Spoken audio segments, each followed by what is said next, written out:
আজি আমি কোকৰাঝাৰৰ এই বড়ো সাহিত্য সভাৰ এই ভৱনত আজি প্ৰেছ মিট এটা লৈছোঁ।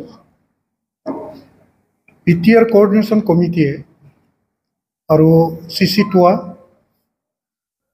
একেলগ হৈ আজি আমি প্ৰেছ মিটত উপস্থিত হৈছোঁ।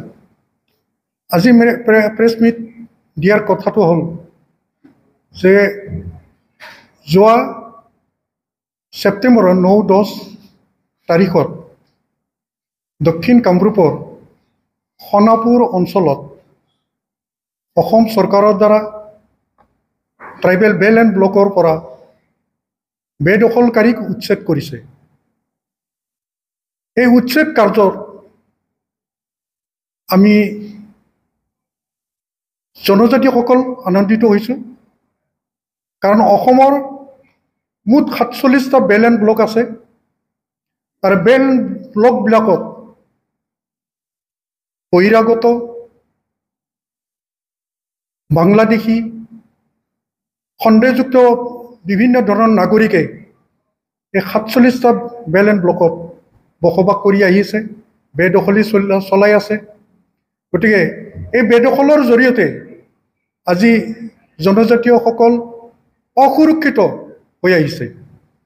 আজি হিমন্ত বিশ্ব শৰ্মা দেৱৰ চৰকাৰে যি সাহসিকতাৰে সোণাপুৰ অঞ্চলত উচ্ছেদ অভিযান চলালে, তেখেতৰে আমি আজিৰ এই সভাৰ জৰিয়তে তেখেতক ধন্যবাদ জনাইছোঁ আৰু আমি অভিনন্দন জনাইছোঁ।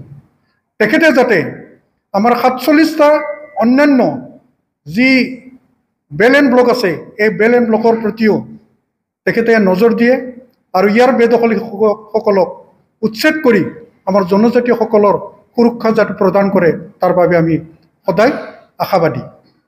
এতিয়া আমি আজি BTR কোঅৰ্ডিনেশ্যন কমিটিয়ে এই সভাখন কৰিছোঁ যদিও ইয়াতে আমি কিন্তু BTRৰ বিষয়ে ক'ব লাগিব।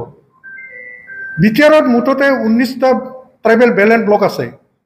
এতিয়া ট্ৰাইবেল বেল এণ্ড ব্লকবিলাকত যদি আমি চাওঁ, তেতিয়াহ'লে অসংখ্য হাজাৰ হাজাৰ মানে সন্দেহযুক্ত নাগৰিক,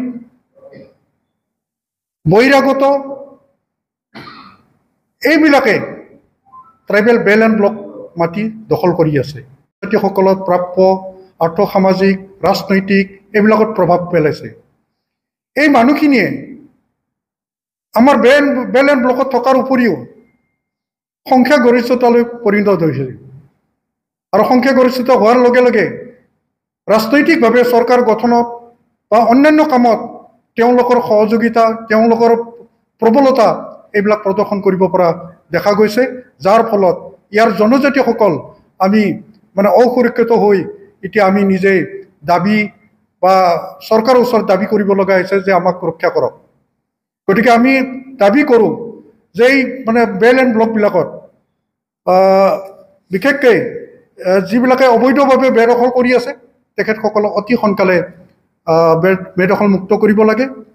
আৰু আমাৰ বনভূমি আছে, ভাৰত চৰকাৰে 2006 চনত বনভূমি এটা আইন কৰি যিবিলাকে মানে জনজাতীয়সকলে বনৰ ভূমিবিলাকত বসবাস কৰি আছে, তেওঁলোকক মাটিৰ পট্টা দিয়াৰ এটা ঘোষণা কৰিছে। কিন্তু বৰ্তমানলৈকে গোটেই কামখিনি হৈ উঠা নাই। গতিকে সেইটো সম্পূৰ্ণ কৰাৰ কাৰণে আমি অসম চৰকাৰ আৰু BTR চৰকাৰক দাবী জনাইছোঁ।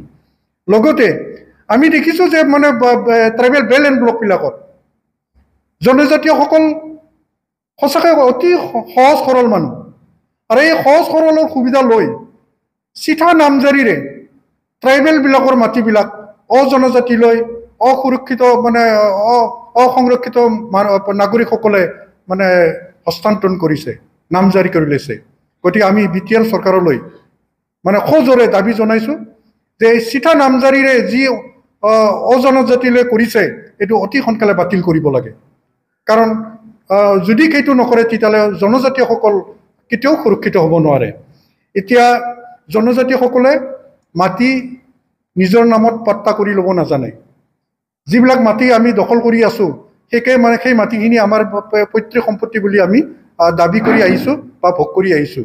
কিন্তু চৰকাৰৰ সেই পুঁজিপাঠিত আমাৰ জনজাতিসকলৰ নাম নাই। গতিকে সেইকাৰণে চৰকাৰক আমি দাবী জনাইছোঁ, মানে চৰকাৰে অতি শীঘ্ৰে জনজাতীয়সকলে য'ত যেনেকৈ আছে তেনেকৈ সেই মাটিবিলাক নামজাৰি কৰি দিব লাগে। তেতিয়াই আমি জনজাতিসকল সুৰক্ষিত হ'ব। গতিকে আমি আজি এই অভিনন্দন অনুষ্ঠানৰ জৰিয়তে অসম চৰকাৰৰ ডক্টৰ হিমন্ত বিশ্ব শৰ্মা দেৱলৈ কাতৰ অনুৰোধ।